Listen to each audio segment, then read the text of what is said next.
Hello everyone and welcome back to another TSR track guide. Today we're heading to the Azerbaijan Grand Prix. We're heading to Baku where the 8th round of the TSR season will kick off.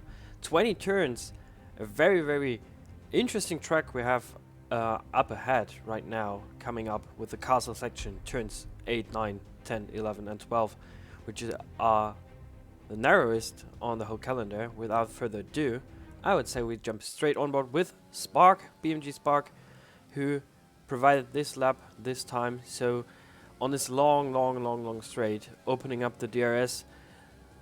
Just now you can see the DRS sign coming up there. So very long straight, your best overtaking opportunity on this whole circuit. And now coming up at around 100 to 110 meters is where you want to brake. So Spark doing the same like we saw on basically every circuit we've been through to. So putting his car in the middle of the apex, which you can see he will do, or he is currently doing, for the first 90-degree corner. You can see on the track map there are a lot of 90-degree corners coming up, especially in the first sector, which is basically just four 90-degree corners. Now for this first turn you want to go as far to right as you can and then go down to third gear. Spark even aiming for a second gear just to get that extra rotation a bit in.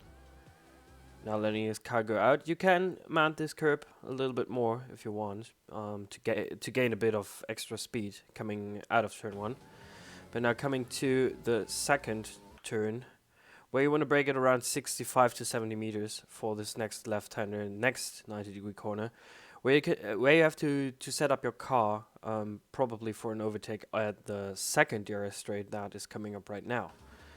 So you don't want to hit the apex too much. Spark intends to do so, but you can also avoid that just to get a better run through this corner. Quickly up to third, opening up the DRS, and now, like I said, the second best overtaking opportunity on the circuit. And now coming up to this next left-hander, now 90-degree corner, where you want to brake it around 110 meters. For this left-hander, once again a left-hander, so your front right will get a bit, a bit worn through these corners, of course. But especially the rears are worn a lot because a lot of traction zones on this circuit, which you can see right here coming up, second gear, third gear, and early on the throttle, as early as you like on the throttle for Spark there. So your rear tires will get worn out a lot. Now for this next right-hander, 50 meters is where you want to brake around, maybe 55 to 60. For this next right-hander, where you want to go down to second gear once again, just missing the apex there, which is good. You want to miss the apex on the right-hand side. And now that was the first sector. Now let your car go as far to the right as you can without leaving the circuit or sticking within the white lines, of course. Now you want to go as close to the wall as possible. Spark misses it here a bit. Down to second, down to first for the extra rotation. Losing the car there a bit, no short shift for him there. And now coming up to the castle section. So 70 meters is where I want to brake for this next right-hander, where you want to clip the apex at the inside, but don't want to clip it too much because that can invalidate your lap time. Especially important in quali, of course. So we see that here. Spark misses it. You can clip it. Definitely can clip it. That gains you a bit of time.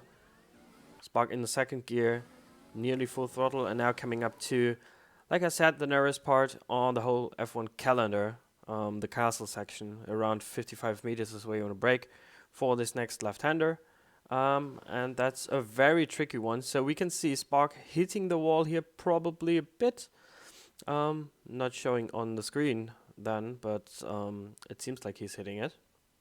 So you want to go as far to the left as you can on this first apex on the left-hand side and let your car go to the left once again, being as close to the wall as you can once again on the left-hand side. And now for this next right-hander, you want to go down to second gear, quickly up to third, once again up to fourth, and now you have that yeah, a bit of breathing space once again, like I like to call it, with a sequence of corners that reminds me of Turkey Turn 8. 8th gear, you want to go down up to 8th gear, and now you want to brake at around 90 to 100 meters for this next left turn, where you want to clip the apex maybe. You can indeed clip the apex a bit more even than Spark does. You can also leave it completely out. That's personal preference, and problem with this apex is that if you hit it wrong or not the way you intended, you can be thrown into the wall on the right hand side in like no time, and you can't even react basically, and that will cost you a lot, especially in the race, in the later stages of the race when you have to pit for a new front wing, which of course you don't want. Now Spark with a bit of wheel spin there, now sticking to the right hand side at around 95 meters is where you want to brake for this next left-hander, which is basically the final corner of this circuit. You want to stick as close to the right-hand wall as you can with your wheels. But now going down to even second gear just for the extra rotation. You don't have to clip this apex. Once again, let your car go out, mounting the curb with the middle of your car once again, which Spark does here fairly nicely. And now it's basically just, yeah, navigating through these couple of corners, which aren't real corners because they're full flat, even in the race. And now Spark coming up to the DRS once again, which can be opened here. And coming up to the line, it will be a 38.158 for Spark. And there we have the setup. That's it from me. I hope it helped you, and I'll catch you next week when we're heading to Canada.